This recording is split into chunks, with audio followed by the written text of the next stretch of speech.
Ya mismo estamos saludando a Hernán Lecher, es el economista, es el director del Centro de Economía justamente de Política Argentina.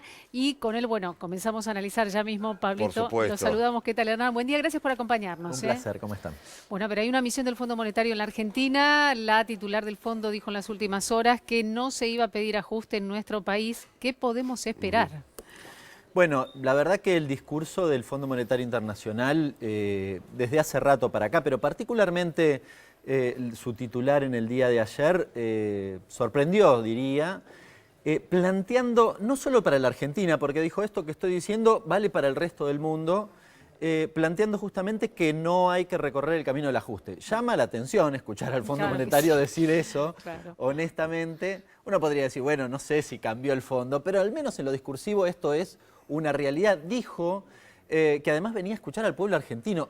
Llama la atención, en serio, escuchar al titular del Fondo Monetario, la titular en este caso del Fondo Monetario, decir y hablar del pueblo argentino y su preocupación.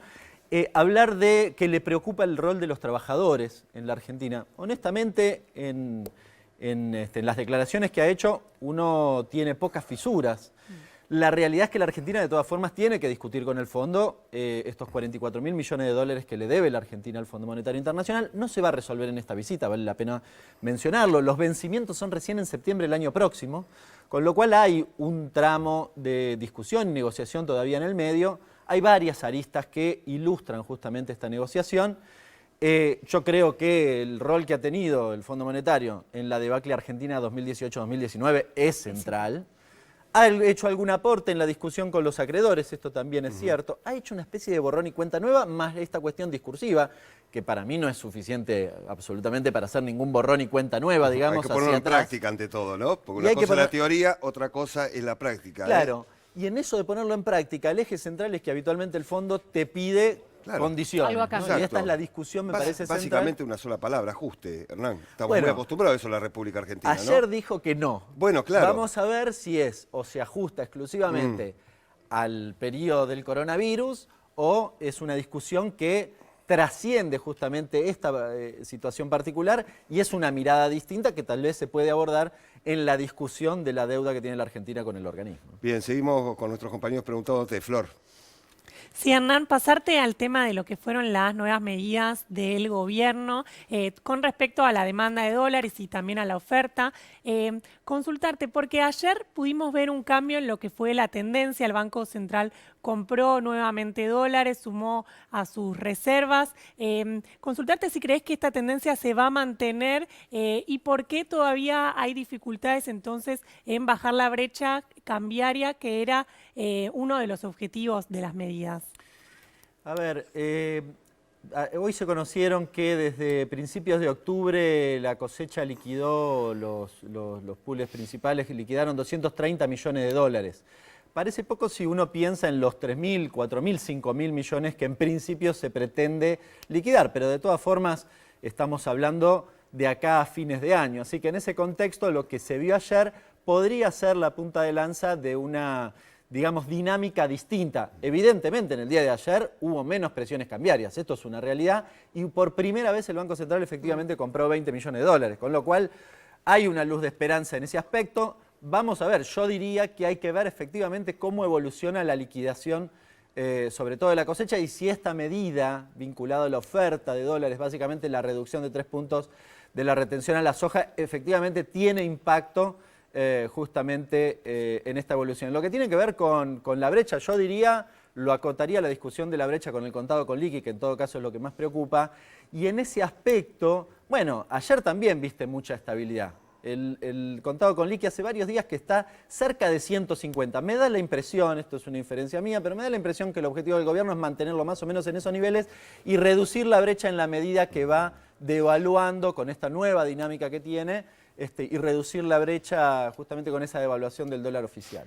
Sumamos a Verónica, a Vero Urrolabeitia, a las entrevistas. ¿Qué tal, Hernán? Buen día. Ahora, ¿qué pasa con la vida cotidiana de la gente y aquel que tiene un ahorro y apelaba al dólar precisamente para no perder poder adquisitivo? Digo, ¿cuáles son las herramientas hoy vigentes para precisamente no perder pesos contra el dólar y mantener los ahorros?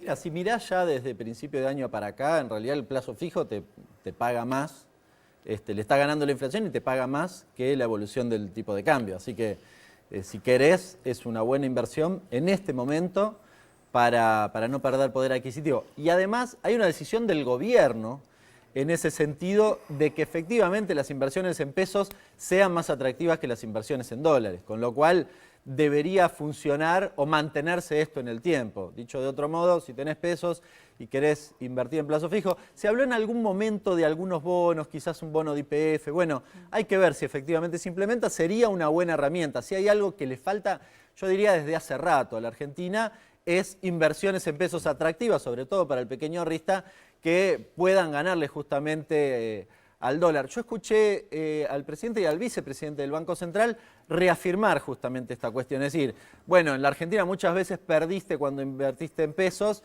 esto tiene que, o en esta etapa tiene que ser lo inverso justamente para que esta dinámica que estamos planteando, que estamos discutiendo, efectivamente funcione. Hernán, a ver, medidas que se están llevando a cabo, la visita del fondo, en fin, muchas cuestiones, la negociación con los acreedores, en fin, y tiene que ver con una pandemia que está azotando al mundo y particularmente a la República Argentina, pero va a venir otra Argentina muy diferente que la pospandemia.